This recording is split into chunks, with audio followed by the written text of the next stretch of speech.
10-year-old cousin, but my mother won't let me return it since it fits fine. I try not to dwell on the fact that I look younger than I am. My mother is always trying to convince me that I have a very healthy body image for a teenager.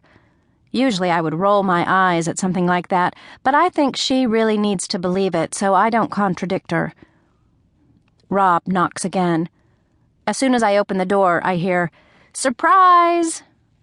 My parents and Rob are standing in the hall holding a homemade birthday corn muffin with a white candle stuck in it. A silver Mylar helium balloon waves at me from my doorknob. Below the Happy Sweet 16 message on the balloon, my mother has written in thick magic marker, "Happy 4th birthday to our favorite leaper." That's the name for people like me who were born on February 29th. Since leap year only comes around once every 4 years, that means that the 29th only exists once every 4 years. This took some getting used to. When I was 5, Rob told me that my parents took my birthday away because I never went to sleep when I was supposed to. Nice. He then pointed to our kitchen calendar and showed me that the day was, in fact, not there. I cried for 5 straight hours until my mother explained the whole leap year thing to me. Then I cried for another 5. Normally, I celebrate my birthday on February 28th, but it never feels quite right. Now, when February 29th does roll around, it's that much more special.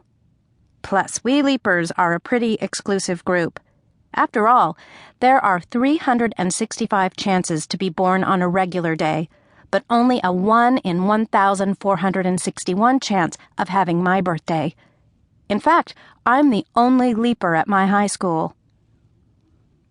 I grin as they sing me the happy birthday song, and then Mom tells me to make a wish.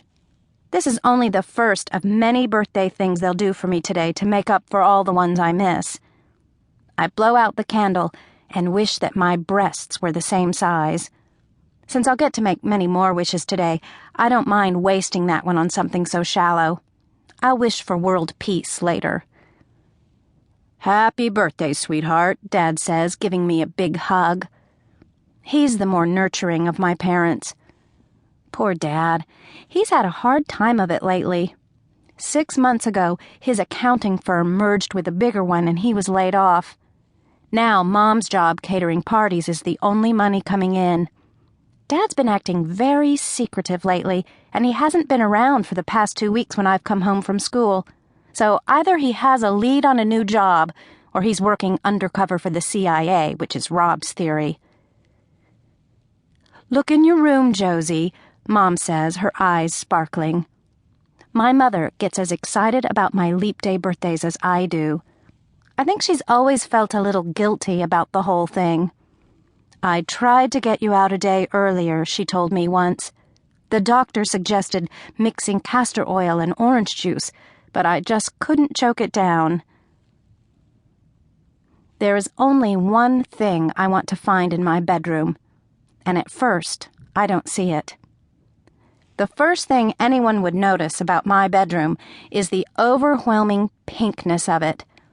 When I was 10, I begged my mother to paint it pink, and not just any pink, but a hot, shocking pink.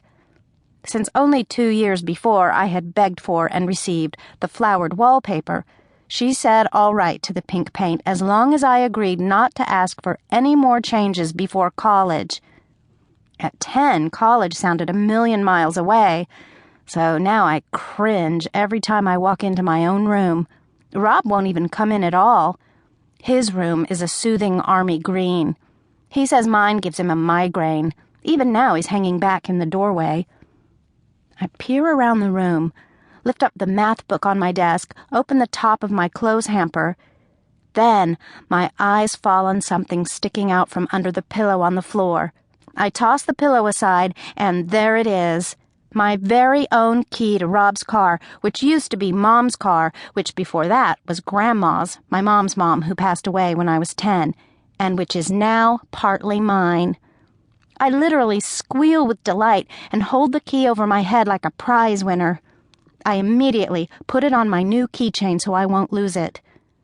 The car is big and gray and has no left turn signal or air conditioning. We call it the Shark.